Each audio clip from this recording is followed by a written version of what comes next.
Hello everyone, I am Shahbaz और आज हम लेकर आए हैं नया टॉपिक वेक्टर।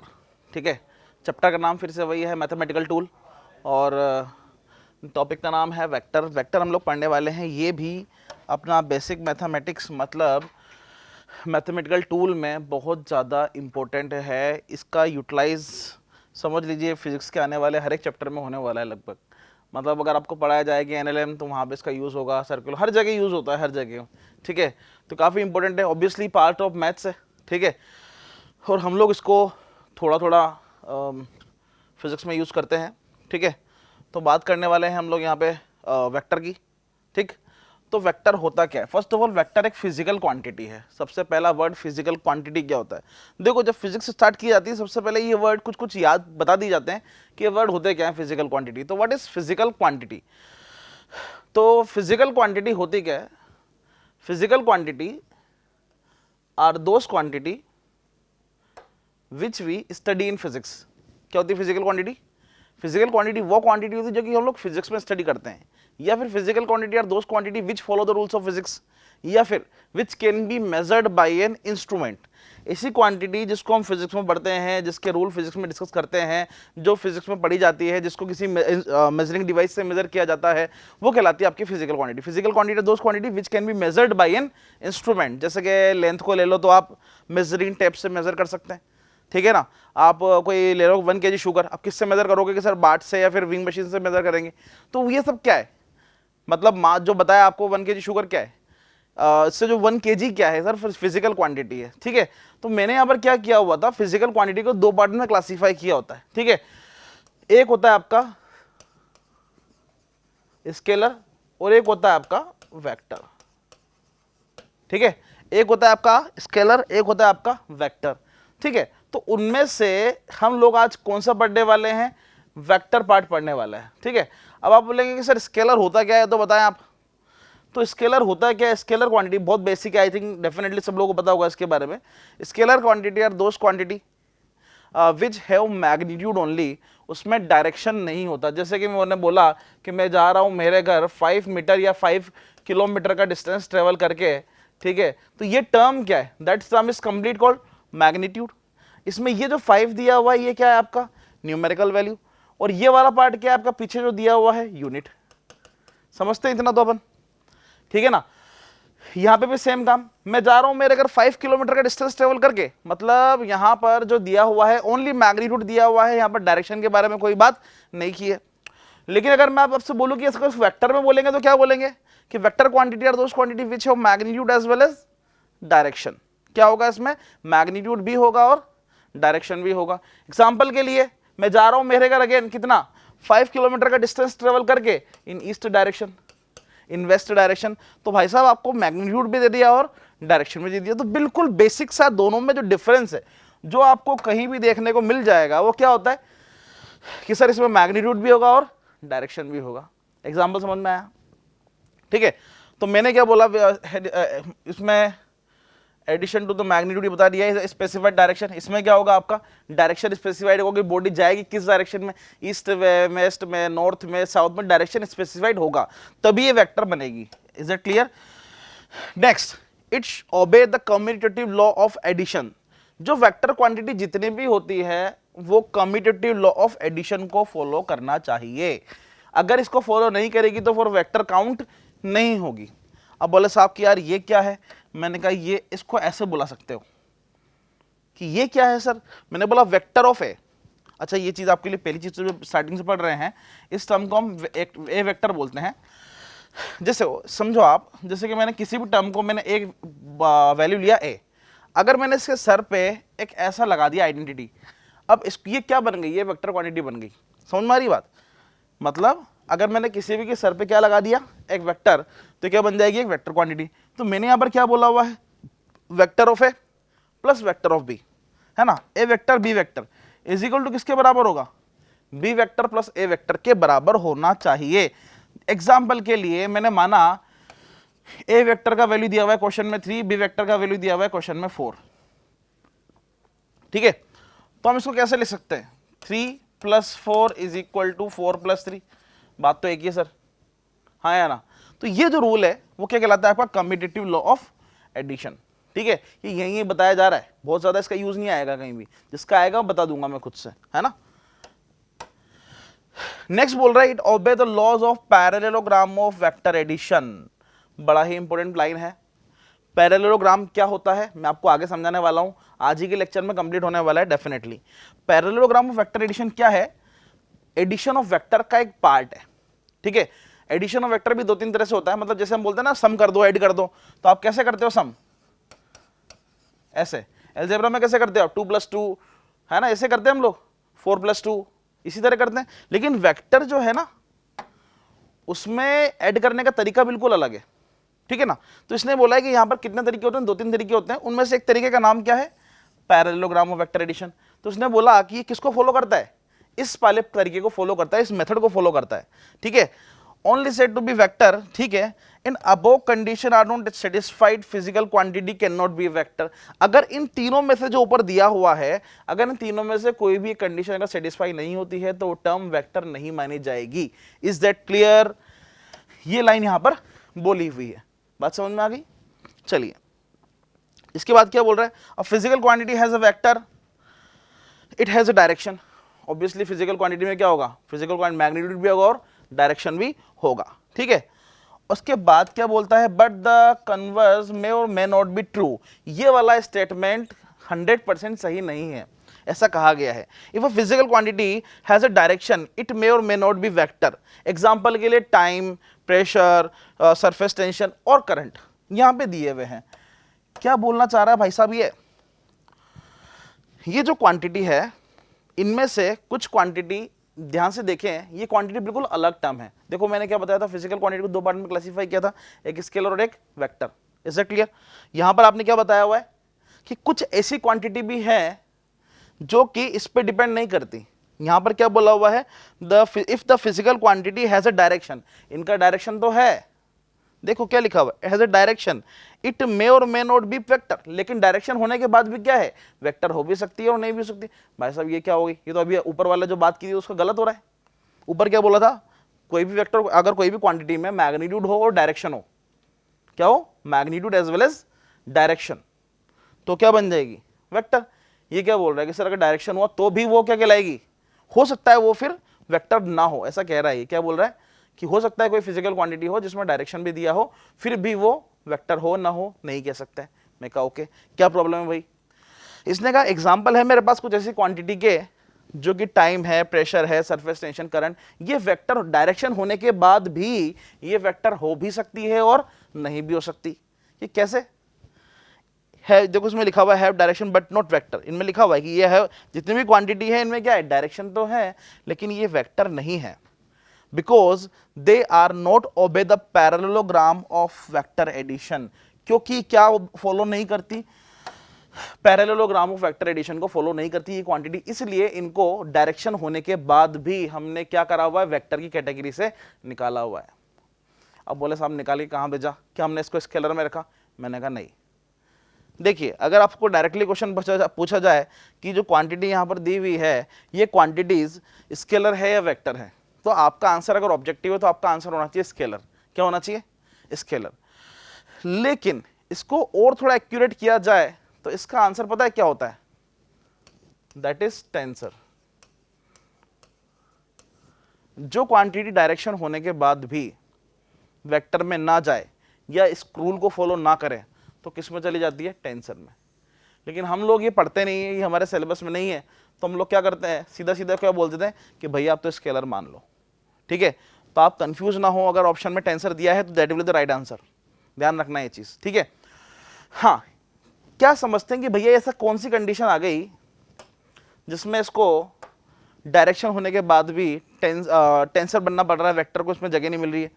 तो मैंने कहा एक सिंपल सा एग्जांपल समझते हैं। मेरे पास एक वायर है, इसमें आई करंट जा रहा है, ठीक है, और एक और वायर है, इसमें भी आई करंट जा रहा है। तो दोनों को मिला के जो करंट होगा कितना हो जाएगा? आप सोचिए, दोनों का मिला के जो करंट होगा कितना हो जाएगा? आप बोलेंगे 2i। यही होगा आपका आंसर, ठीक है। और एग्री करते हैं? ये मतलब इन दोनों का जो रिजल्टेंट होगा कितना आ गया? दोनों को मिलाकर कितना आया? 2i। जबकि अगर आप इसको सॉल्व करें, जैसे कि एग्जांपल के लिए मैं आपको बोलूं कि मेरे पास एक ट्राइंगल है, इसका वैल्यू 1 है, इसका वैल्यू 1 है, तो ये कितना होगा? आप बोलेंगे √2। हाँ या ना? मैं बोलूँगा ये आई है, ये आई है, तो आप क्या बोलेंगे? √2i। तो आप सोचे ध्यान से, यहां पर इन दोनों का रिजल्टेंट जो आया वो कितना आया? 2i, combination, addition. ठीक है, यहां पर इसका कितना आ रहा है? √2i। मतलब अगर करंट फ्लो करता है दो अलग अलग वायर में I एंड I, तो उसका वैल्यू कितना आता है एक्चुअल में? 2i। और अगर मैं इसको पैरेललोग्राम से निकालता हूं तो वैल्यू कितना आ रहा है? √2i। पैरेललोग्राम में आगे बताने वाला हूं, आप थोड़ी देर बस वेट करिए। हाँ, तो इसका वैल्यू कितना है? जैसे सिंपल यार वो लगा दो ना, पाइथागोरस थ्योरम, आप उससे उसकी बात कर लो। दोनों वायर इस तरह लगा रखे हैं मैंने, ये I है, ये I है। ठीक है, आपने क्या निकाल लिया इसका? कैसे निकालते हैं पैरेललोग्राम से? परपेंडिकुलर स्क्वायर प्लस बेस का होल स्क्वायर। ठीक है ना? तो कितना हो जाएगा? I square plus I square, that is √2i। आप देखिए, अगर पैरेललोग्राम लगा रहा हूं तो आंसर ये आ रहा है, और डायरेक्टली अपने लॉजिक से निकाल रहा हूं तो आंसर ये आ रहा है। तो भाई साहब ये तो फॉलो कर ही नहीं रहा है। ठीक है ना? तो एक्चुअल में यहां पर ये पैरेललोग्राम को फॉलो नहीं करता, that is the reason behind that. ठीक है, इसलिए हम इसको वेक्टर में काउंट नहीं करते। इवन इन सबको वेक्टर में काउंट इसीलिए नहीं किया जाता है। Is it clear? उसके बाद आ रहा है the magnitude of vector A is the absolute value of the vector. ठीक है, indicate, okay, mode of vector है। अच्छा, इसको हम ऐसे भी लिख सकते हैं, मोड ऑफ वेक्टर है एब्सोल्यूट वैल्यू को।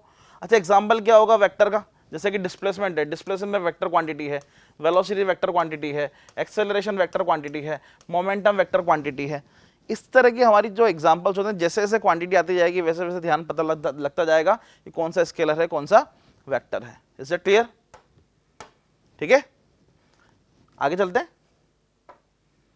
नेक्स्ट देखिए, वेक्टर को रिप्रेजेंट कैसे करें? Representation of vector. The vector is represented by a line. अच्छा, मैं वहां का थ्योरी में इतना ज्यादा नहीं जाएंगे। वेक्टर को रिप्रेजेंट करते हैं हम लोग सिंपली इस एरो से। ठीक है, किसी भी टर्म का डायरेक्शन बताना है, जैसे कि मान लीजिए मैग्नीट्यूड मेरे पास कितना है ए, और मुझे करना है इसका वेक्टर, डायरेक्शन निकालना है, तो कितना क्या लिख दूंगा? इसको वेक्टर है। लिखने का लॉजिक क्या है भाई साहब? एरो से रिप्रेजेंट क्या किया है? दैट पार्ट इज कॉल्ड, ये क्या है? Tail of the vector. क्या है ये? टेल। और टेल क्या बता रहा है आपको? मैग्नीट्यूड। क्या बता रहा है टेल आपको? मैग्नीट्यूड। और ये जो आगे वाला फ्रंट वाला पार्ट है वो क्या बताता है आपको? डायरेक्शन। क्या बता रहा है वो आपको? डायरेक्शन बता रहा है। ठीक है, तो ये चीज यहां पर क्लियरली मेंशन किया हुआ है, ध्यान से देखिए। टेल ऑफ द वेक्टर क्या बताता है आपको? मैग्नीट्यूड। और ये वाला पार्ट क्या बता रहा है आपको? डायरेक्शन बता रहा है, राइट? तो बात कर रहे हैं mathematically, vector is represented by this time, sometime represented by. ठीक है, अच्छा, मतलब अगर हम किसी को रिप्रेजेंट करेंगे तो कैसे रिप्रेजेंट करेंगे? इस तरह ऑब्वियसली। और अगर नहीं करते, वैसे हम लोग जनरली यही काम में लेते हैं, और अगर हम इससे ना करें तो किससे करते हैं? मतलब काफी बोल्ड कर देते हैं इसको, समझ रहे हो? इससे भी करते हैं, तरीका है अपना अपना लिखने का। और ये चीज़ हम लोग एक्चुअल में अगर कॉपी में अगर लिखते हैं, मान लो सब्जेक्टिव एग्जाम कोई कर रहा है और इससे करते हैं, तो आई थिंक आप रिप्रेजेंट नहीं कर पाओगे। सामने वाला मानेगा हो सकता है आपने पेन बस डबल बार चला दिया, आपको ध्यान नहीं है इस चीज़ का, गलती कर दी होगी, जो भी है। तो मुझे लगता है बेटर वे ये है करने का, आप लोग भी इसको फॉलो करें। ठीक है, तो नेक्स्ट लेते हैं। इससे रिलेटेड यहां पर मुझे कुछ एग्जाम्पल दिए हुए हैं। एग्जाम्पल क्या है? Draw vector corresponding to the following displacement. आपको क्या करना है? इनका वेक्टर निकालना, मतलब वेक्टर ड्रॉ करना है इनका।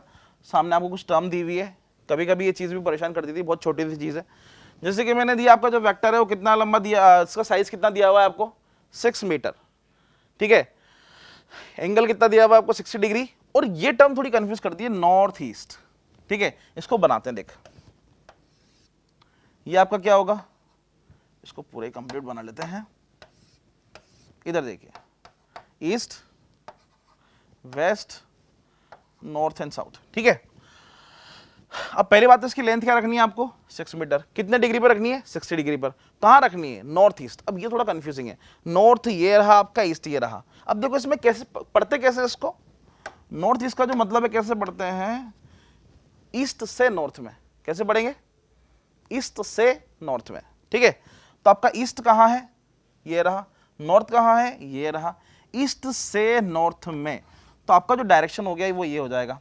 इसका मतलब क्या है? ईस्ट में, ईस्ट से नॉर्थ की तरफ आप मूव कर रहे हैं, तो कितना चलना है आपको? क्वेश्चन में लिखा हुआ है 60 डिग्री। और ये जो साइज दिया हुआ है ना, ये दिख रहा है आपको, यहां से लेके ये इसने अप्रोक्सीमेटली ग्राफ के हिसाब से क्या माना हुआ है इसका वैल्यू? 6 मीटर। समझ रहे हो? अरे आसान है भाई।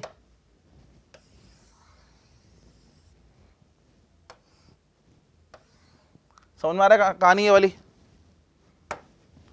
ठीक है ना? अब मैं इसके लिए बनाऊं, काफी आसान दिखेगा आपको। इधर देखिए फिर से वही ईस्ट वेस्ट नॉर्थ साउथ, ये तो काफी आसान दिख ही रहा होगा आपको। 6 मीटर वेस्ट बोल रहा है। अब वेस्ट किधर है भैया? ये देखो, ये वेस्ट की तरफ कर दिया मैंने, और कितना? 6 मीटर है। आसान। बात करते हैं इसकी। ये कितना दिया हुआ है?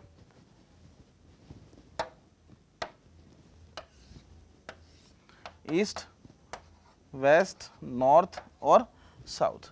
अब क्या करना है आपको? साउथ ईस्ट किधर है भैया? ये साउथ है और ये ईस्ट है, मतलब जो लाइन बनेगी किसके बीच में बनेगी? साउथ ईस्ट के बीच में। और कहाँ से बनेगी? साउथ ईस्ट, मतलब ईस्ट से साउथ में 30 डिग्री। ईस्ट से साउथ में जाना है 30 डिग्री। ये कुछ इस तरह का बनेगा 30 डिग्री। और ये जो लाइन होगी कितनी की होगी? लगभग 25 मीटर। कहानी समझ में आ रही है? इस तरह इसको बनाना होता है। ठीक है, आप लिखिए इसको।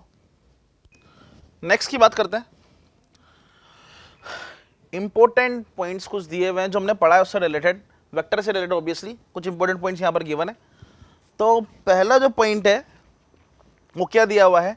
If a vector is displaced parallel to itself. देखिए, ये आपको एक वेक्टर दिया हुआ है, या ये आपको एक वेक्टर दिया हुआ है, या ये आपको वेक्टर दिया हुआ है, किसी भी तरह दिया हो, मुझे इससे मतलब नहीं है। अगर मैं इसको इसी के रेस्पेक्ट में पैरेलली शिफ्ट करूं, कैसे शिफ्ट किया मैंने? पैरेलली शिफ्ट किया, तो वेक्टर में खुद में कोई चेंजेस नहीं आएगा। मैं इसको उठा के ऐसे कर दूं, आगे कर दूं, नीचे कर दूं, इस तरह कर सकता हूं मैं, लेकिन वेक्टर का डायरेक्शन नहीं बदलना है भाई साहब। बात समझ में आ रही है? पता लगे कि आप ना इसको इसकी जगह क्या लिख दे रहे हो ऐसे। अब इसका मतलब क्या है कि सर पैरेलल शिफ्ट थोड़ी हुआ है, जो डायरेक्शन बदल दिया आपने यार, ये तो डायरेक्शन ही बदल दिया आपने। क्या बोलते हो? नहीं बदला गया?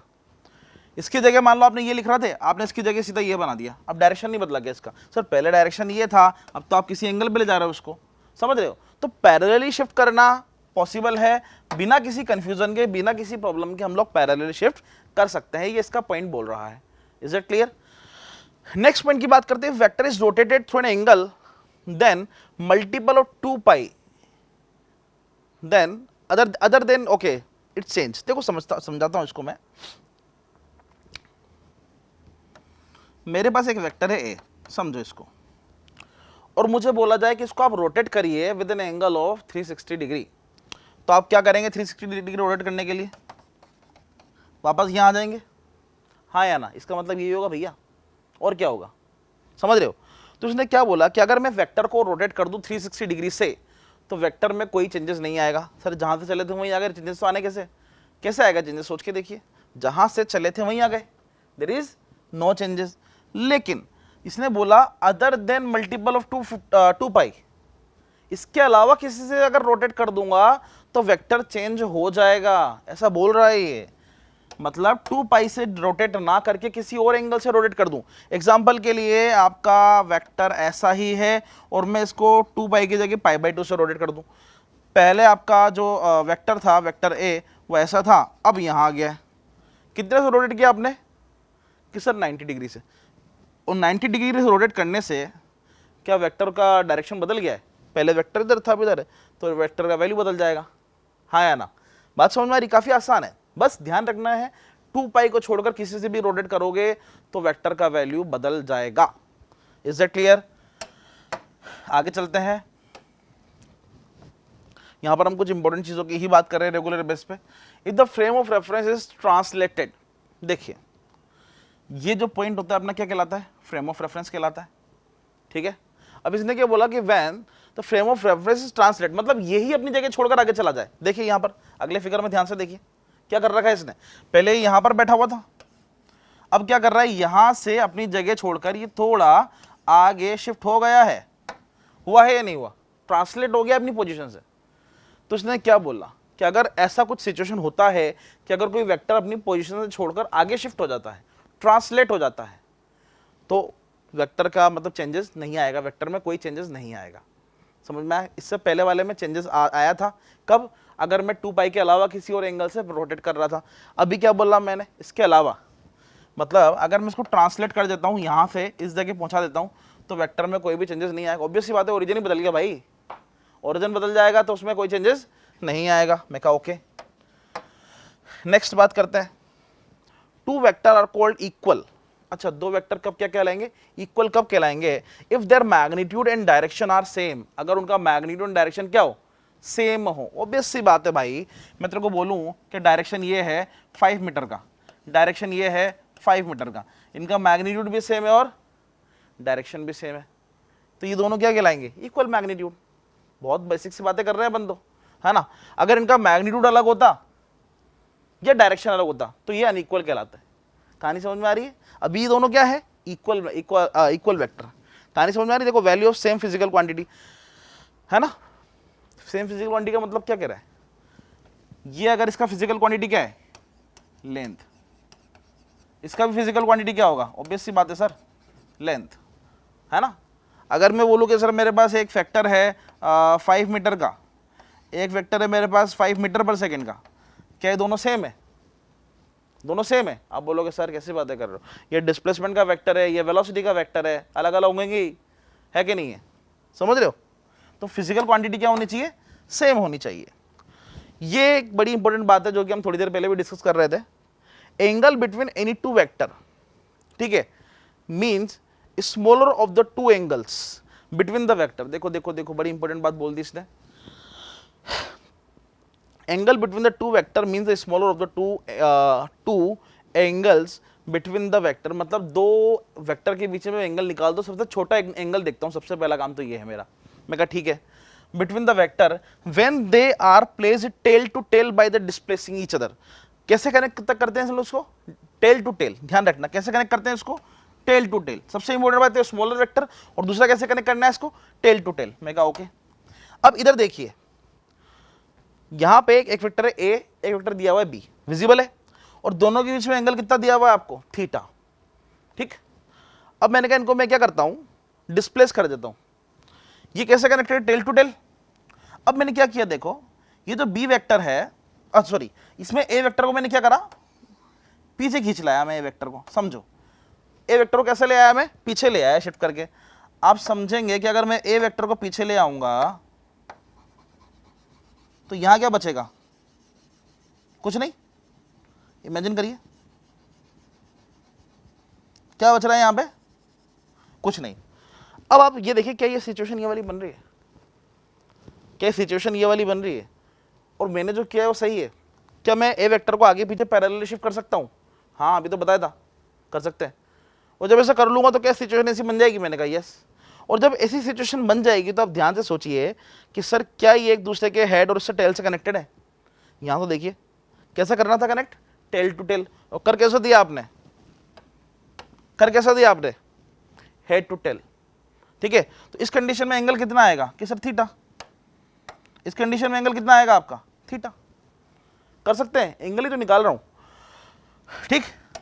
अब यहां पे देखिए आप, यहां आपने क्या किया हुआ है, ये ए वेक्टर ऐसा आ गया है, ये आपका, अच्छा मुझे क्या बोला गया है कि सर मुझे तो निकालना था कैसा, टेल टू टेल वाला। ये कैसा आ गया, एक तो एंगल ही बड़ा है, देखो अरे ग्रेटर देन 90 है भाई साहब, और मुझे हमेशा क्या देखना होता है, मिनिमम एंगल देखना होता है और टेल टू टेल के बीच में देखना होता है। मैंने कहा इधर आ जाओ। सेम सिचुएशन में मैंने क्या किया है, एक यहां पर एक लाइन ड्रॉ की है, देखो इधर यहां पर सेम काम किया हुआ है मैंने, और वो क्या, ये क्या बोला हुआ है आपका, आप देखिए इधर ध्यान से। अगर मैं इस लाइन को बोलूं कि लाइन कितने की है, 180 की, ये वाला एंगल कितने का है, थीटा का, तो ये वाला पार्ट कितना हो जाएगा आपका, 180 माइनस थीटा। एग्री करते हो, यही होगा यार, ठीक है ना। ये वाला पार्ट कितना हो जाएगा आपका, 180 माइनस थीटा। इस तरह मैं इसका अगर ट्राइंगल की हेल्प से ये निकालूं तो ये कितना हो जाएगा आपका, थीटा। और आप नोटिस करें ये फिर से 2 वेक्टर का क्या हो गया, टेल और टेल, क्या बन गया दोनों का, टेल और टेल। और ये एंगल फिर से क्या हो गया है, मिनिमम, छोटा स्मॉलेस्ट एंगल निकाल रहा हूँ, मजबूरी है हमारी निकालना, ठीक है ना। तो ये छोटा सा सवाल, छोटा सा पार्ट था इसके बेसिस का। आगे चलते हैं कंटिन्यूसली, बस 2 चीज़ ध्यान रखें, एक तो स्मॉलर एंगल देखना है और टेल टू टेल चेक करना है, ठीक। नेक्स्ट टॉपिक आता है भाई साहब, इसका कई बार यूज होता है, that is called unit vector. क्या बोल रहा है ये? Unit vector. What is unit vector? Unit vector को रिप्रेजेंट करने का तरीका, वेक्टर के ऊपर किसी भी वेक्टर, कोई भी टर्म के ऊपर, कोई भी मैग्नीट्यूड के ऊपर अगर बर्थडे वाला कैप लगा दें, that is called unit vector. Symbol है ये, देखो लगाया हुआ है, क्या कहलाता है ये? Unit vector. इसका सिंपल शब्दों में अगर डिस्क्रिप्शन दूं तो क्या बोला जाता है कि मान लीजिए कोई भी टर्म है, वेक्टर टर्म, अगर मैं उसको उसी के मैग्नीट्यूड से डिवाइड कर दूं, क्या बोला मैंने? अगर किसी टर्म को उसी के मैग्नीट्यूड से डिवाइड कर दिया जाए तो वो टर्म क्या कहलाती है? Unit vector. एग्जांपल के लिए देखिए, जब vector divide by its magnitude, that is called unit vector. ठीक है, आपको ध्यान होगा यहां पर देखो क्या लिखा हुआ है, यहां पर मोड वेक्टर नहीं लगाया हुआ है। आपको ध्यान होगा, इससे पहले वाली स्लाइड में आप चाहो तो पीछे करके देख लीजिए, ये लिखा हुआ भी था। ठीक है, मतलब अपना दोनों तरीके सही है, जिसको जो सब पसंद आ रहा है वो कर सकते हैं। मेरे हिसाब से ज़्यादा बेटर है, क्लैरिटी से दिख जाता है, पता लग जाता है कि हाँ यार ये ऐसा हो रहा है। ठीक है, तो मैंने क्या बोला, यूनिट वेक्टर का मतलब जब वेक्टर को उसी के मैग्नीट्यूड से डिवाइड कर दिया जाए तो क्या कहलाएगा? आपका यूनिट वेक्टर। ठीक है, समझ में आ रही कहानी? यहां पे भी देखो फॉर्मूला तो उसी तरह लिखा हुआ है। ठीक, अब बोले कि सर इस पे जो, अच्छा और क्या लिखा हुआ है? Unit vector has no dimension, इसकी कोई डायमेंशन नहीं होती। ठीक है, and unit vector along the X Y and Z axis rectangular coordinates, ठीक है, denoted by X Y Z. ये जो दिए हुए हैं आई कैप जे कैप, ये क्या है? इसके पार्ट्स, ये कंपोनेंट है, X axis Y Z axis. ये एक्स एक्सिस है, ये वाई है, ये जेड है। एक्स को क्या बोलेंगे? आई कैप, वाई को क्या बोलेंगे? जे कैप, और जेड को क्या बोलेंगे? के कैप। ठीक है, अच्छा इनका मैग्नीट्यूड कितना बता रखा है? अच्छा यूनिट वेक्टर का जो अगर बात करें वैल्यू तो यूनिटी आता है, यूनिटी मतलब 1, हमेशा इसका कितना आएगा? 1 आएगा यूनिटी। ठीक है, यूनिटलेस होता है, मैग्नीट्यूड कितना आएगा? इसका यूनिटी होगा। चलिए इसके बेस पे एक सवाल कराता हूं आपको, मैं बहुत सिंपल आसान सवाल कराता हूं। मान लीजिए आपको क्वेश्चन दिया हुआ है vector A is equal to I cap plus J cap, बस ये सवाल दिया हुआ है, क्या टर्म में इस तरह लिख सकता हूं वेक्टर ए को? मैंने कहा हाँ। अब क्या बोला, मुझे यूनिट वेक्टर फाइंड आउट करना है। क्या निकालना है आपको? फाइंड आउट करना है यूनिट वेक्टर। क्या करेंगे इस केस में हम लोग कि सर वही फॉर्मूला, वेक्टर को उसी के मैग्नीट्यूड से डिवाइड कर दो। ठीक है, अब वेक्टर को उसी के मैग्नीट्यूड से डिवाइड करेंगे तो वेक्टर कितना है? आई कैप जे कैप अपॉन उसका मैग्नीट्यूड। ध्यान से देखिए, जो दिए हुए इनका मैग्नीट्यूड कितना है कि सर 1 और 1 लिख देता हूं, 1 + 1 वैल्यू कितना आया? I plus J cap upon √2, that is your answer. क्या नया काम कर दिया मैंने, समझ रहे हो? अगर मान लिया आपको क्वेश्चन में यहां पर, ये तो लिख लीजिए आप, मैंने बोला क्वेश्चन आता 3i + 2j। ठीक है, तो आप क्या करते हैं? वेक्टर को उसी के मैग्नीट्यूड से डिवाइड कर देते हैं। ये लो, ये मैग्नीट्यूड है, किसका मैग्नीट्यूड है? ये 3 का मैग्नीट्यूड कितना हो जाएगा कि सर 3 का होल स्क्वायर। ठीक है, 2 का कितना हो जाएगा कि सर 2 का होल स्क्वायर। ये लो, खत्म सवाल, दैट इज यूनिट वेक्टर। कितना, किसका वैल्यू आ गया ये? अब क्या नया काम है इसके अंदर? कई जगह काम आता है भाई साहब, कई जगह। तो आप इसको लिख लीजिए, सवाल कर सकते हैं इसके आराम से। Next, multiplication of vector by a scalar. देखो क्या बोल रहा है ये कि मैं किसी वेक्टर क्वांटिटी को स्केलर क्वांटिटी से मल्टीप्लाई करने वाला हूं। ठीक है, आप ध्यान से देखिए, मैं सीधा इस थ्योरी की बात नहीं करूंगा क्योंकि बहुत आसान चीज़ है ये।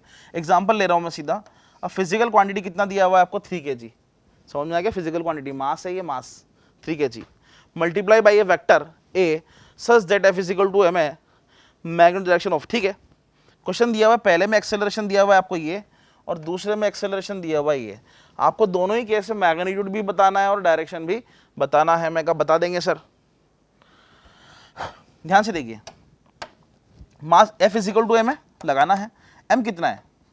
3, और ए कितना है कि सर 3, वैल्यू कितना आया? 9 न्यूटन। ओके, अब ध्यान से देखिए, दोनों सेम डायरेक्शन में है, मतलब दोनों का जो था इसका साइन दिया हुआ है पॉजिटिव दिया हुआ है और ईस्टवर्ड दिया हुआ है, तो आंसर कितना आ जाएगा? 9 न्यूटन। किस डायरेक्शन में?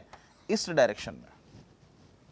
अब आपने क्या किया है, आप ध्यान से देखें, आपने, अच्छा फोर्स एक वेक्टर क्वांटिटी है, ध्यान रखना, मास स्केलर है, एक्सेलरेशन भी एक वेक्टर है, तो आपने क्या किया है? एक स्केलर को एक वेक्टर से मल्टीप्लाई किया है। मैं कहाँ किया है? तो ये तो प्रोसेस है, कई बार कर चुके होंगे आप लोगों ने, कई बार किया होगा डेफिनेटली। ठीक है, यहां पर देखें F is equal to M है। एफ कितना है भाई साहब? निकालना है। एम कितना है? 3 multiply by -4 that is of 12 Newton. वो भी किसका, माइनस का। मैं माइनस नहीं लिख रहा हूं यहां पे, ये पता है क्या बोल रहा है, नॉर्थ डायरेक्शन। अगर मैं यहां पे मान लीजिए ये साइन लगा देता हूं माइनस का, ये माइनस लगा दिया मैंने, तो मैं यहां पर क्लियरली लिख सकता हूं कि डायरेक्शन कौन सी होगी, नॉर्थ। लेकिन अगर मैं माइनस का साइन यहां से हटा दूं, मैं क्या लिख दूं, मैं लिख दूं सीधा सीधा 12 न्यूटन, प्लस में लिख रहा हूं, मतलब नॉर्थ का उल्टा, और क्या हो जाएगा, साउथ।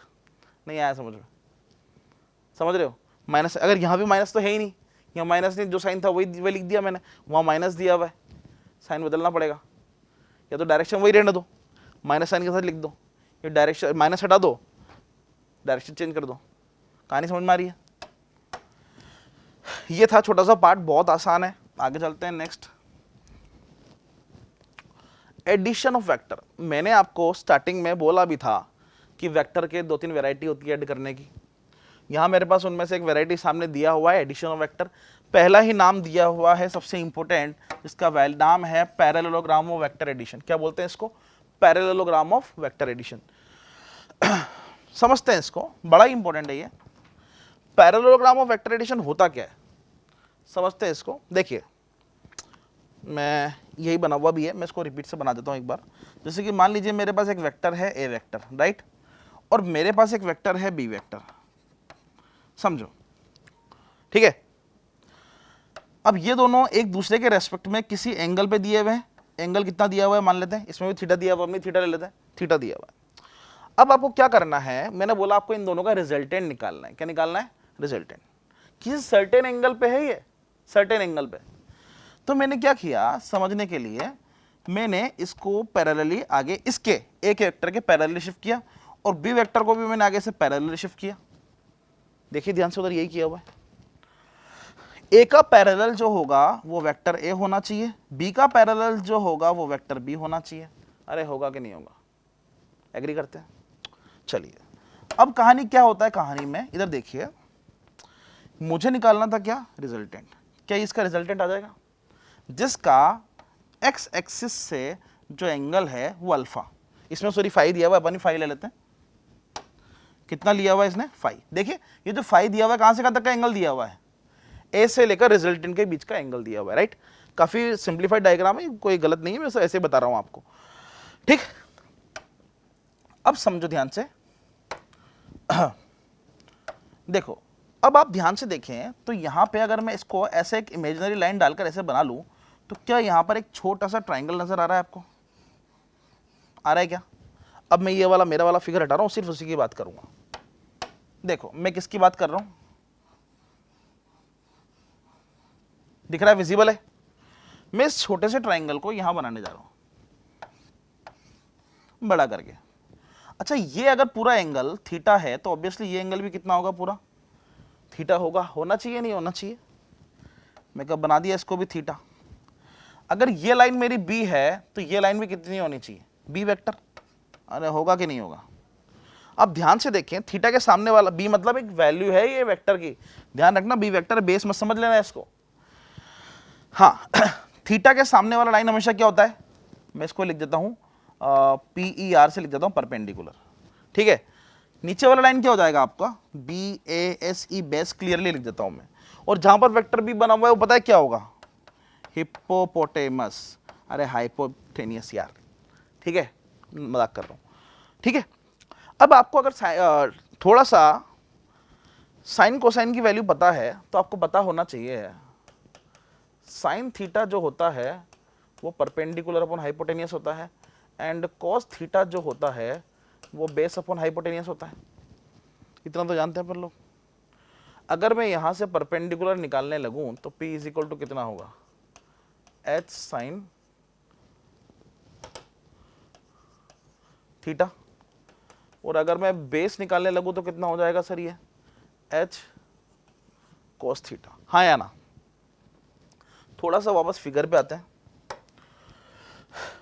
यहां पे परपेंडिकुलर का वैल्यू कितना आ रहा है आपके पास, H साइन थीटा, और H हाइपोटेनस की जगह क्या दिया हुआ है, वेक्टर बी।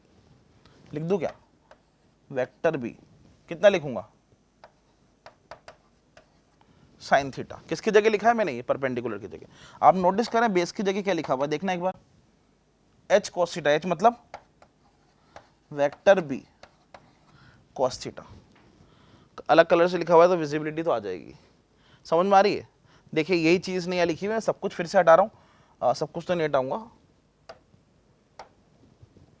मैं इसको हटा देता हूँ।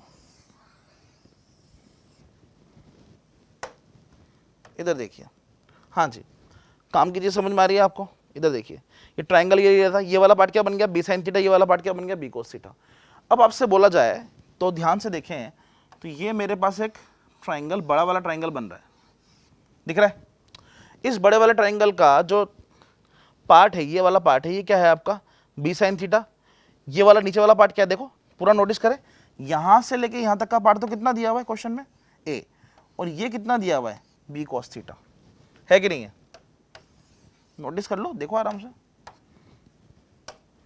देखिए यहां से लेके यहां तक का कितना दिया हुआ है? ए। और ये कितना दिया हुआ है? B cos theta. तो अगर मैं यहां पर अपना कंसेप्ट लगाऊं तो क्या लगाऊंगा? ध्यान से देखिए, फॉर्मूला क्या लगेगा? आप ये देखिए बस, फॉर्मूला क्या लगेगा? मैंने कहा सर हाँ वो लगेगा पीजीटी, पाइथागोरस थ्योरम।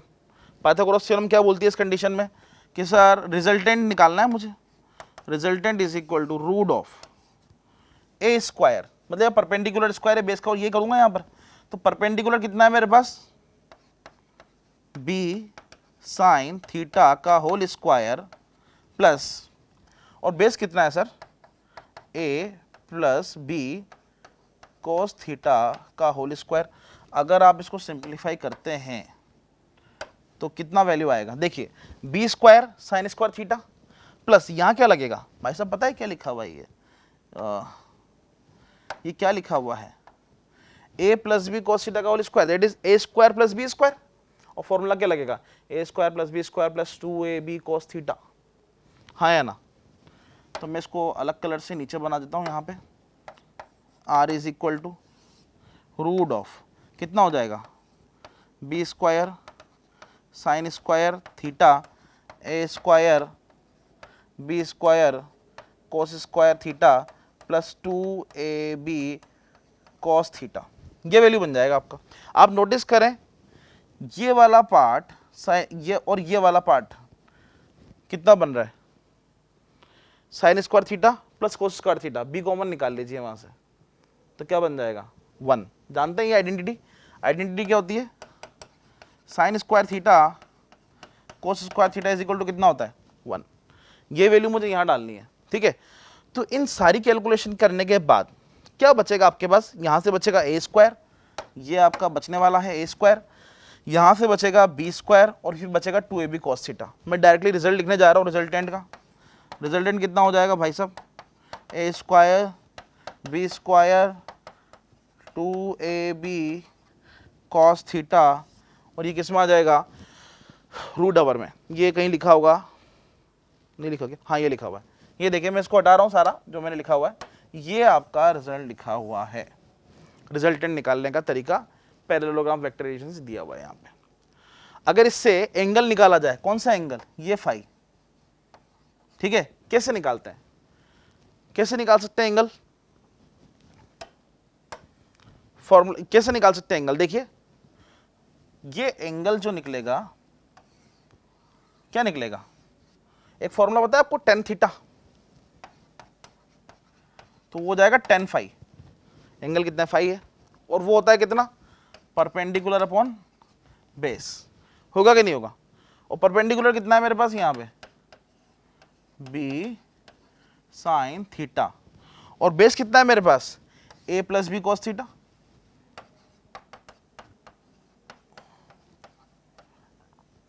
ठीक है, ये आपका वैल्यू आ गया। ये लिख रहा होगा, ये देखिए ये लिखा हुआ है सेम। इन्होंने डायरेक्टली रिजल्ट दे दिया, हमने थोड़ा सा उसके बारे में चर्चा कर ली है।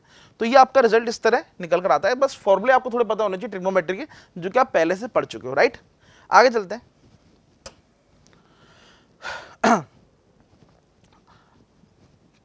पैरेललोग्राम वेक्टर एडिशन के अलावा मेरे पास वेक्टर को जोड़ने के और भी तरीके होते हैं। एक होता है ट्राइंगल लॉ वेक्टर एडिशन, एक होता है मेरे पास कहाँ लिखा हुआ है?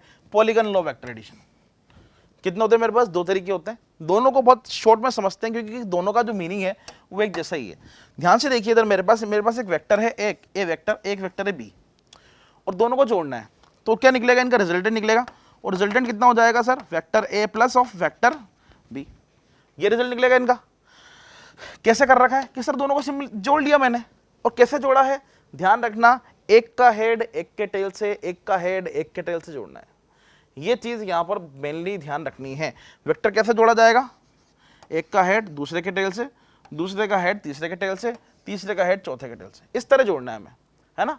कभी ऐसा नहीं टेल टेल कर दिया, ये सिर्फ वेक्टर की बात कर रहा हूं। ये अगर वेक्टर ए होगा तो ये वेक्टर बी होगा, तो ये वेक्टर सी होगा, तो ये वेक्टर डी होगा, इस तरह ध्यान रखना है, राइट।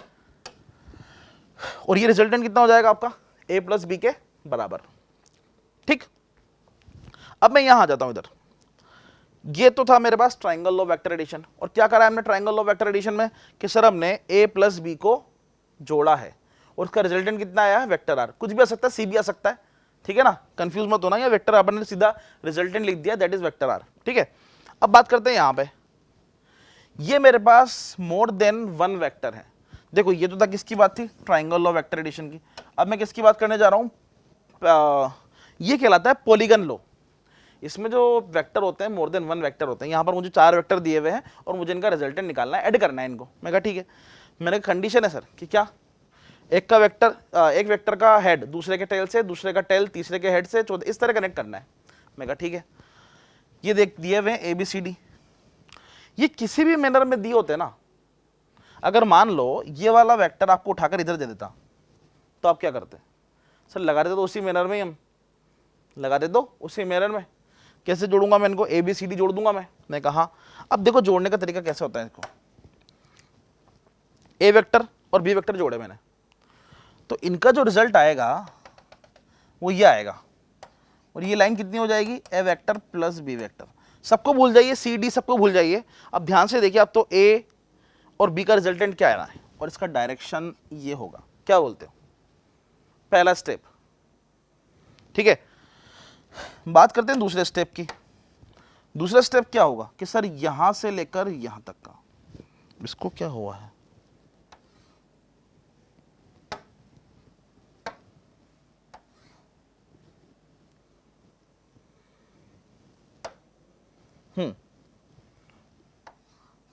ये हो गया अपने पास, ठीक है। अब ये किसका वेक्टर, ये किसका रिजल्टेंट है? कि सर इन दोनों का रिजल्टेंट है। किस किसका? अच्छा देखो, ध्यान से देखो, मेरे पास एक नया वेक्टर बन चुका है, देखिए ए प्लस बी। इधर देख देता हूं मैं, यहां बना दूं। ये कितना है? ए प्लस बी, नया वेक्टर बना है, और साथ में ये एक और लगा हुआ है पहले से सी। अब मुझे क्या निकालना है? बेसिकली इनका रिजल्टेंट निकालना है, और इनका रिजल्टेंट कितना हो जाएगा सर? इस डायरेक्शन में। इसका रिजल्टेंट देखो, मैंने ब्लू वाला बनाया इसी डायरेक्शन में, कितना वैल्यू आएगा उसका? यहां लिख दो बाहर, ए प्लस बी प्लस सी। एग्री करते हैं? ये दो निकल गए मेरे पास। अब आप ध्यान से देखें, मैं यहां बना देता हूं, ये एक वेक्टर बन रहा है जिनका नाम ए प्लस बी प्लस सी है, ठीक है। और साथ में कौन सा वेक्टर दिया हुआ है? इधर देखिए, कुछ डी करके दिया हुआ है। अब मुझे क्या करना है? इन दोनों का रिजल्टेंट निकालना है। तो कैसे आ जाएगा? कुछ ऐसा। वैल्यू कितना हो जाएगा? A plus B plus C plus D, और ये किसके हो जाएगा? इनके रिजल्टेंट के बराबर। आप नोटिस करें यहां पर यही दिया हुआ है, हटा रहा हूं मैं सब। ओह शिट, इधर देखिए, यहां पे कितना आ जाएगा? अच्छा, ये जो रिजल्टेंट आएगा वो कितना आ जाएगा आपका? Vector are. रिजल्टेंट आ रहा है, ये कितना हो जाएगा?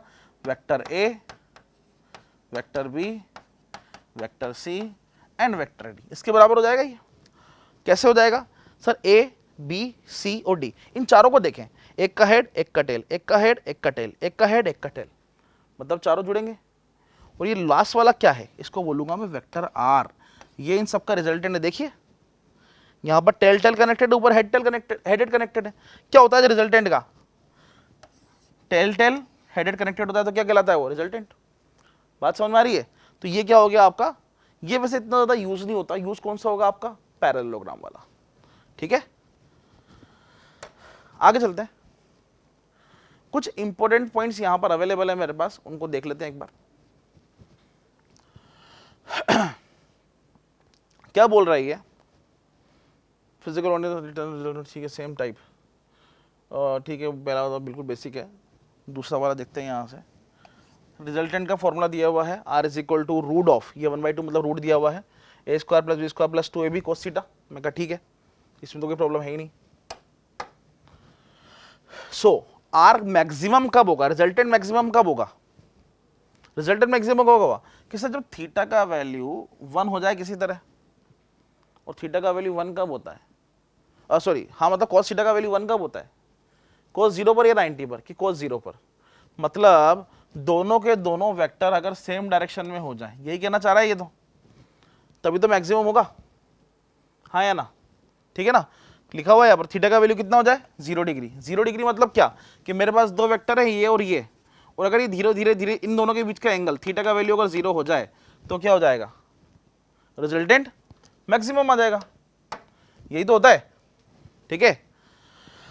दूसरा क्या बोल रहा है, रिजल्टेंट मिनिमम कब होगा, सर सिंपल सी बात है, जब दोनों एक दूसरे के अपोजिट हो, और दोनों एक दूसरे के अपोजिट होने के लिए क्या लगेगा कि सर दोनों एक दूसरे के अपोजिट होने के लिए क्या लगेगा कि एक वेक्टर तो ये है और एक दूसरे के अपोजिट हो जाए इस तरह, तभी तो होगा। और अपोजिट का मतलब दोनों के बीच में एंगल कितना होना चाहिए 180, तो cos थीटा, थीटा का वैल्यू कितना कर दो 180, तो ये क्या हो जाएगा आपका r जो होगा रिजल्टेंट, पहले तो हुआ था मैक्सिमम जिसका वैल्यू था a प्लस बी के बराबर, करके दिखाऊंगे इसको भी आपको। थीटा का वैल्यू 0 पुट करिए, 0 पुट करेंगे तो कितना हो जाएगा, ये वाला पार्ट 1, और ये वाला पार्ट 1 होने का मतलब है क्या बच रहा है आपके पास, ये क्या बच रहा है, ये तो हट गया, ये तो हट चुका है, क्या बच रहा है ध्यान से देखिए, a square plus B square plus 2ab, और ये फॉर्मूला कहीं देखा लगा आपको कि हाँ सर लगा, किसका फॉर्मूला है ये कि सर ये a प्लस बी का होल स्क्वायर का फॉर्मूला है, ऊपर से रूट लगा हुआ है, ये स्क्वायर और ये रूट क्या हो जाएंगे आपस में कैंसिल आउट हो जाएंगे, क्या बचेगा r is equal to a plus B, ये लो हो गया सॉल्व। तो जब एंगल का वैल्यू थीटा का वैल्यू 180 रखूंगा तो रिजल्ट कितना आएगा, r minimum a minus B के बराबर, ठीक है। उसके बाद अगर मैं दोनों वेक्टर, ये ऑर्थोगोनल का मतलब क्या होता है, दोनों वेक्टर एक दूसरे के परपेंडिकुलर हो, यही मतलब है इसका। अगर परपेंडिकुलर हो तो थीटा का वैल्यू कितना 90, और cos थीटा 90 अगर रखूं तो कितना आएगा वैल्यू 0, और अगर हम 0 रख दें, 0 रख दें तो ये पूरा पार्ट कितना 0, क्या बचेगा आपके पास r इज इक्वल टू, ध्यान से देखिए इधर ये रूट लगा हुआ है पहले से, कितना हो जाएगा root of a square plus का b स्क्वायर, बात समझ में आ रही है, देखो लिखा हुआ है यहां पर, ठीक है, समझ में आ रही कब होगा ये, थीटा का वैल्यू जब 90 डिग्री पे आएगा। आगे चलते हैं, at previous measure the resultant of the two vector can have the value of a minus B, a plus B depending on the angle. हाँ ऑब्वियस सी बात है, क्या बोल रहा है कहानी, ये बोल रहा है कि हमें पहले से पता लग रहा है कि थीटा का जो वैल्यू है r मिनिमम का जो वैल्यू है किस पर डिपेंड करेगा, कि सर थीटा के वैल्यू पर, हमें पता है ये बात, minimum number of unequal coplanar vector, ये कहानी तो नहीं है, समझते हैं, minimum number of unequal, coplanar का मतलब जो वेक्टर एक ही प्लेन में हो, vector whose sum can be 0 is 3, हाँ कैसे हो जाएगा 1 2 3, 3 है, तीनों कोप्लेनर है एक ही प्लेन में, देखो ये बोर्ड में आ गए सारे के सारे, बाहर तो नहीं आया कोई वेक्टर तुम्हारे मुंह पे या पीछे दीवार पे चला गया हो, ऐसा तो नहीं हुआ ना, प्लेन वाला खेल समझते हो ना, ठीक है।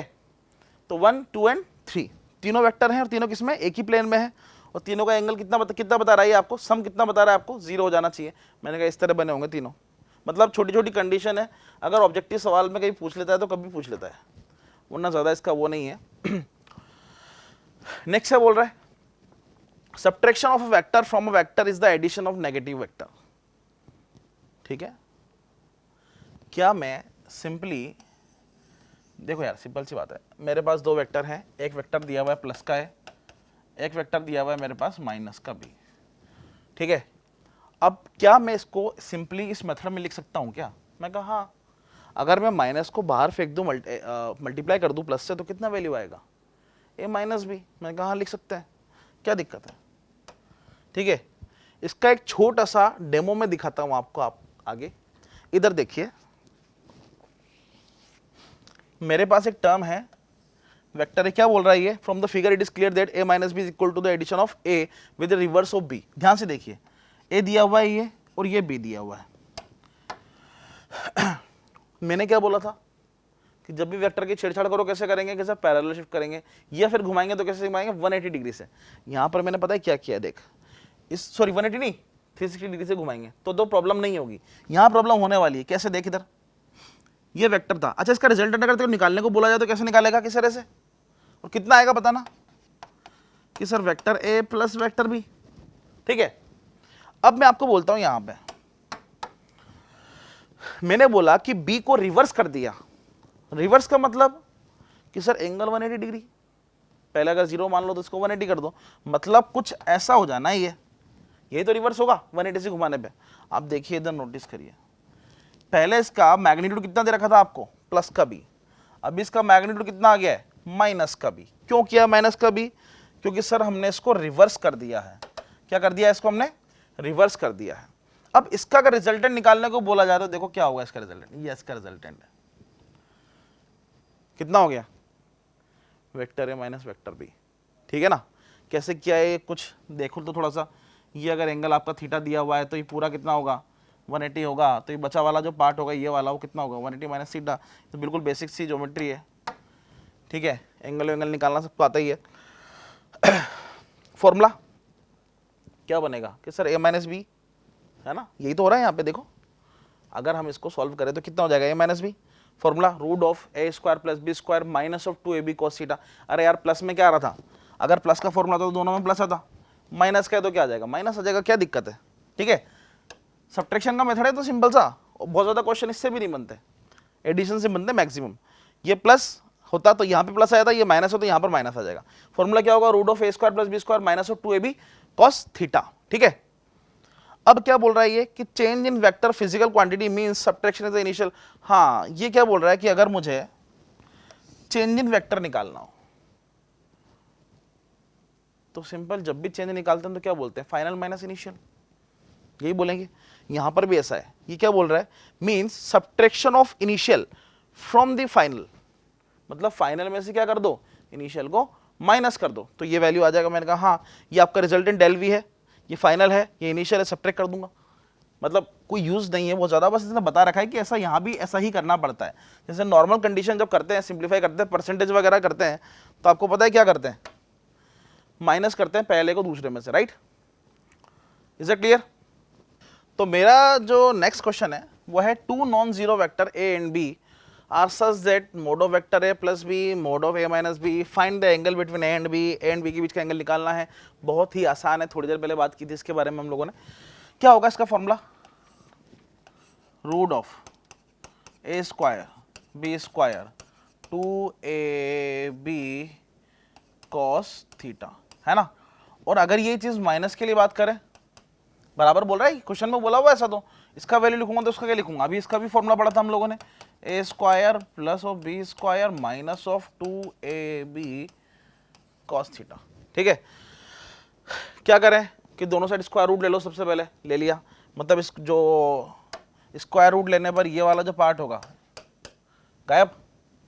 किसकी बात कर रहे हैं, ये और ये फिनिश। ठीक है, क्या बचा, इक्वल के उधर माइनस वाला पार्ट है, इक्वल के इधर प्लस वाला पार्ट है, दोनों को एक साइड ले आओ, क्या हो जाएगा 4ab cos theta is equal to 0। 4ab वाले पार्ट को भी नीचे भेज दीजिए, तो कैसा दिखाई देगा ये, cos theta is equal to 0। और cos थीटा 0 कहां पर होता है, अरे 0 कहां पर होता है, कहां पर होता है, π/2 पर, सॉरी 0 कहां पर होता है cos थीटा 0 का वैल्यू, क्यों भाई, cos 0 स्टार्टिंग में 0 पर, ठीक है ना। cos 90 कितना होगा, sin 90 का वैल्यू 0, ओ सॉरी sin 90 पर होगा, गलत लिख रहा हूँ, थीटा का वैल्यू π/2 में 90 सोच गया 0। ग्रेट, समझ में आ रहा है, तो पाई का थीटा का वैल्यू कितना हो जाएगा π/2, राइट, इज इट क्लियर। अब नेक्स्ट सवाल करते हैं, ये वाला पार्ट हटा दूं क्या, हो सकता है इसकी जरूरत पड़ जाए हमें यूज करने में। चलिए, क्या बोल रहा है ये, इस sum of the two unit vector is also unit vector.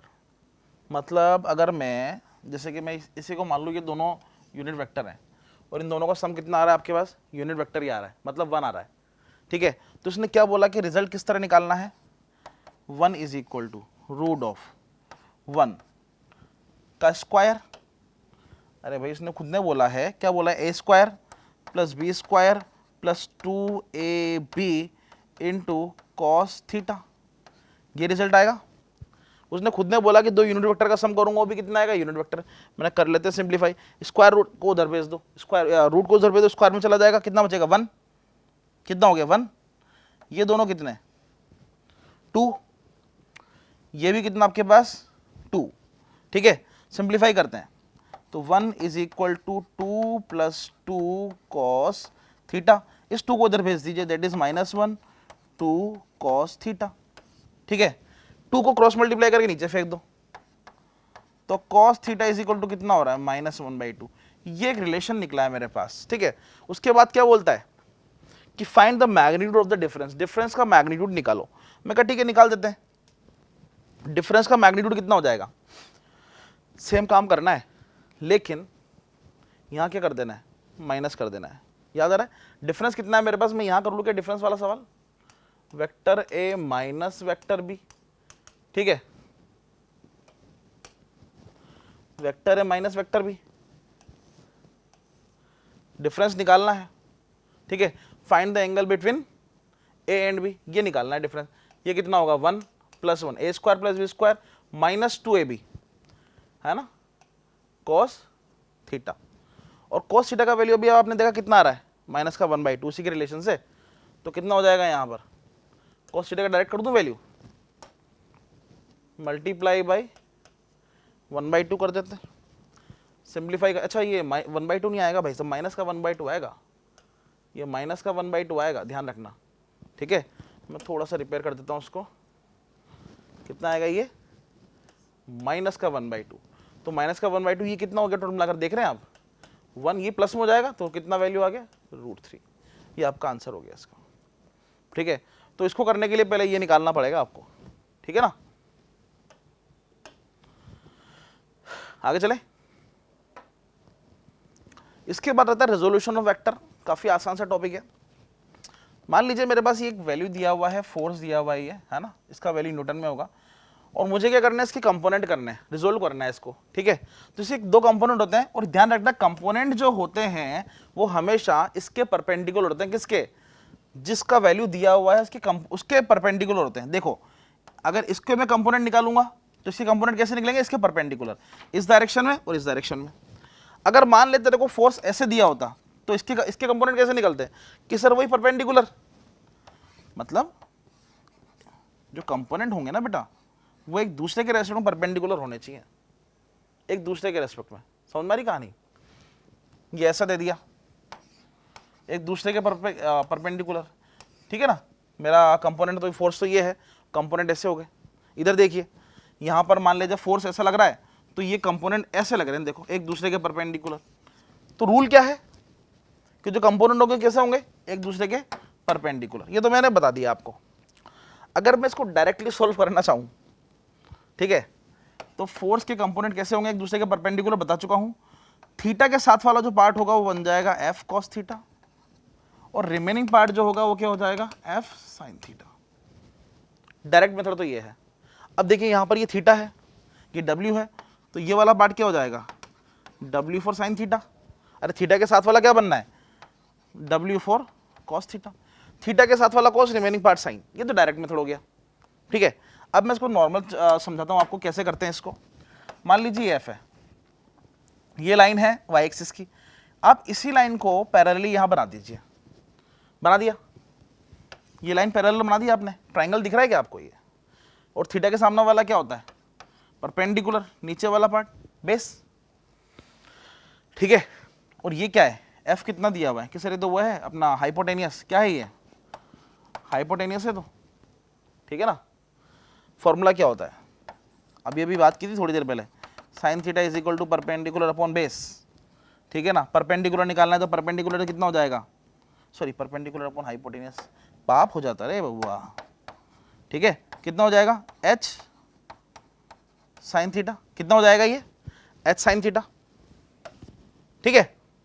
अब एच जो है वो कितना है कि सर एफ के बराबर, तो परपेंडिकुलर इज इक्वल टू कितना हो गया, एच की जगह एफ लिख देंगे, तो ये हो गया एफ साइन थीटा, ठीक है ना। यहां में क्या लिख दूंगा एफ साइन थीटा।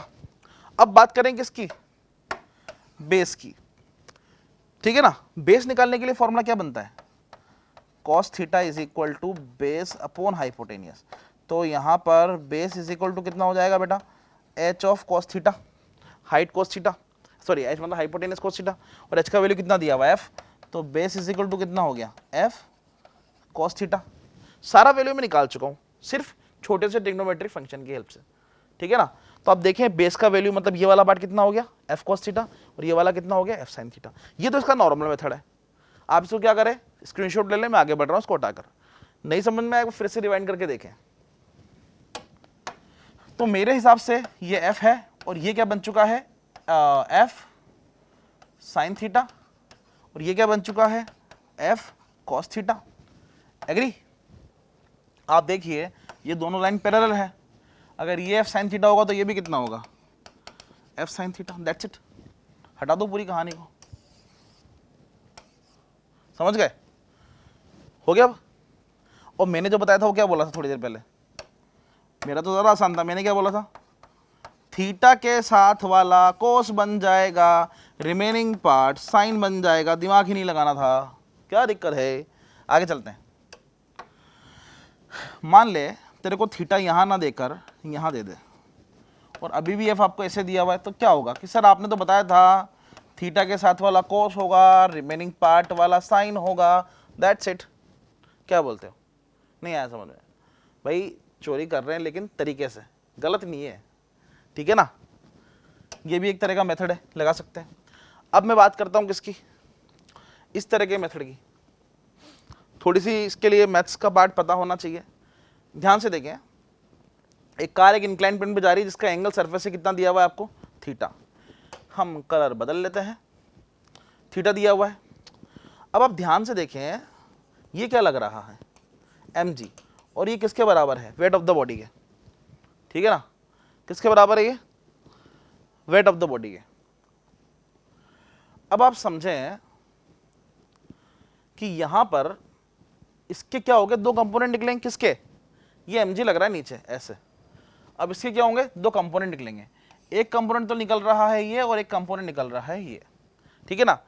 अगर ये वाला पार्ट थीटा है, क्वेश्चन में गिवन है, तो इसके लॉजिक के हिसाब से ये वाला पार्ट भी कितना होगा, थीटा। ट्राइंगल वगैरह डाल के निकाल सकते हैं, ठीक है। और ये थीटा है, तो मैंने अभी भी आपको क्या सिखाया था कि सर थीटा के साथ वाला क्या बन जाएगा, कॉस। अब आपने mg इक्वल टू कितना बोला है, w, तो ये बन जाएगा w cos theta, and that part would be w of sin theta. मेरा मानना है कि अगर ऐसा कोई सवाल आता है डायरेक्टली ध्यान रखें, mg sin थीटा, फोर्स नीचे की तरफ लगेगा, दैट्स इट। कई सारे सवाल डायरेक्टली बनते हैं, इससे करके दिखाता हूं आपको। रिजोल्यूशन ऑफ वेक्टर वही सिखा रखा है इसने भी, ठीक है। अगर ये इसमें इसके फॉर्म में दिया हुआ है, वेक्टर के फॉर्म में, तो देखिए मैं थोड़ा सा आगे वाला फिगर लेना पसंद करूंगा उसको समझाने के लिए। इधर देखिए आप, ये वेक्टर ए दिया हुआ है, इसका रिजोल्यूशन जो हुआ इसको उसने बोला a1, इसका रिजोल्यूशन कितना हुआ a2, मतलब x एक्सिस में जो हो रहा है इसको a1 माना है, y में जो हो रहा है इसको a2 मान लिया। और इसमें क्लियरली दे रखा है, ये क्या हुआ, a1 is equal to ax i cap,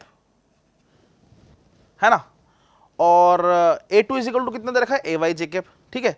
और यहां पर नोटिस करें ax का वैल्यू कितना है, a cos थीटा, अभी अभी करके आया है, और ये कितना है, a sin थीटा। मतलब ये सिर्फ प्रोसेस है, वो बता रखा है यहाँ पे, इतना लोड ना लें, हमने बहुत अच्छी चीज़ की है अभी, बस हमें वो निकालना आना चाहिए, सवाल सारे हो जाने उससे, ठीक है। ये सारी बात हो चुकी है। If the theta and make the angle थी के एक्स एक्सिस, थीटा कहाँ से दिया हुआ है, एक्स एक्सिस से बना रखा है इसने, कोई बड़ी बात नहीं है, कहीं से भी बनाए कोई फर्क नहीं पड़ता, मेनली कहाँ से बना कर देगा, एक्स एक्सिस से।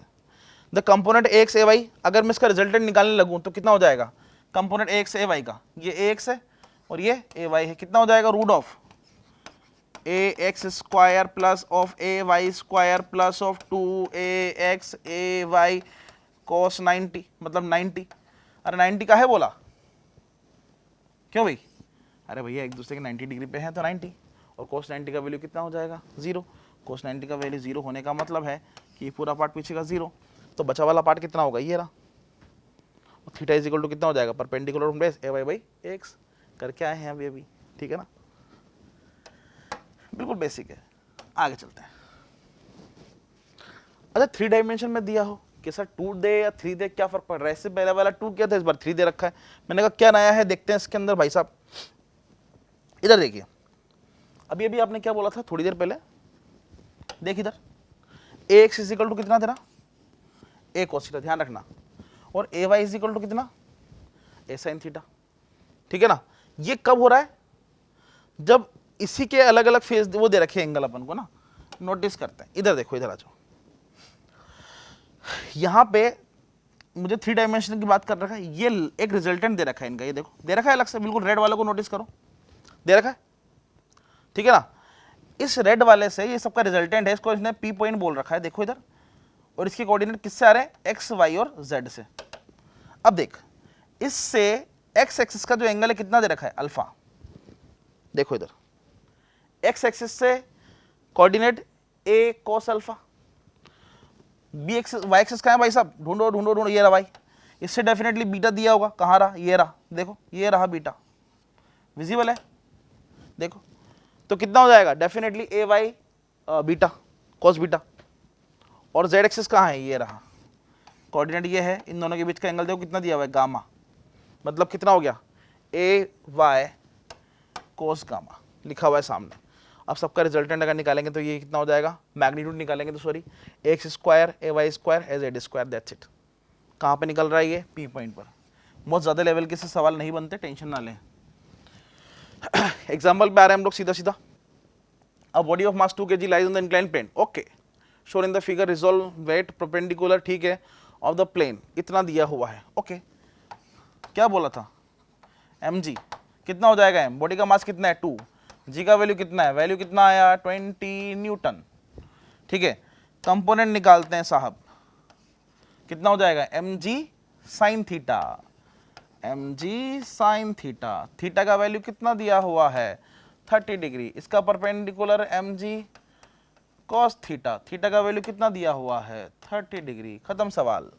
mg का वैल्यू कितना है 20, साइन 30, साइन 30 मतलब 1/2, अरे हो गया भाई, ठीक है ना, ज़्यादा महंगा तो नहीं है सवाल, आसानी है। और दूसरा कितना है, mg cos 30, that is √3/2 is the answer. और क्या, यही तो होगा, नहीं आया समझ में, अरे गॉट इट। अब ये भी करा था हमने कार वाला एग्जाम्पल। आगे चलते हैं, next, vector make an angle of 30 degree with horizontal, ये तो बहुत आसान दिख रहा है मुझे, 30 degree with horizontal, if the horizontal component of vector, oh my God, सवाल कुछ और है। इसने बोला ये हॉरिजॉन्टल कंपोनेंट और ये वर्टिकल कंपोनेंट होगा, इसने बोला हुआ है हॉरिजॉन्टल कंपोनेंट जो है पहले से गिवन है, दैट इज 250, ठीक है। Find the magnitude of the vector and it's vertical component, क्या करना है, वेक्टर का मैग्नीट्यूड निकालना है। मैं कहा ठीक है, एंगल कितना दिया हुआ है आपको 30 डिग्री, सवाल तो लगभग इसने खुद नहीं कर रखा है पहले से। हमारा जो फॉर्मूला होता है कितना होता है, ए कॉस 30 डिग्री, और ये कितना होना है, ए साइन 30 डिग्री। अब इसने पता है क्या बोला हुआ है, ए कॉस 30 डिग्री जो है वो इसने बोला हुआ है 250 है, पहले से बोला हुआ है इन्होंने।